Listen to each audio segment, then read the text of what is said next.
ஹரஹரம் மகாதேவா. தென்னாடுடைய சிவனியே போற்றி, எண்ணாற்றவருக்கும் இறைவா போற்றி. ஹரஹர சங்கர ஜெய ஜெய சங்கர. உமாமகேஸ்வரர் ஆலயம் பேரூர் வேடவட்டி சாலையில் அமர்ந்த அருள்பாலிப்பு. இவ்வாலயம் திருமண வரத்து அருள்கின்ற ஆலயம். இறைவனும் இறைவியும் ஒரே கருவறையில் அமர்ந்து அருள்பாலிப்பு.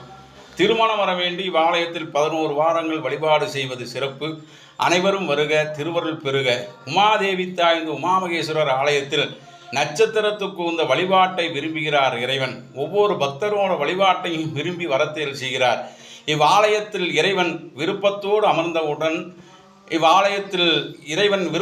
அமர்ந்தவுடன் பக்தனோட வழிபாட்டையும் விரும்பி வரத்தேல்கிறார் உமாமகேஸ்வரர். உமாமகேஸ்வரரை காண்பதும் நாம் மண்ணில் பிறந்த பெரும்பயன் போல் முன் செய்த புண்ணியம் என்ற திருவாக்கு கேட்ப உமாமகேஸ்வரர் வழிபாடு செய்வது சிறப்பு. அனைவரும் வருக, திருவருள் பெறுக.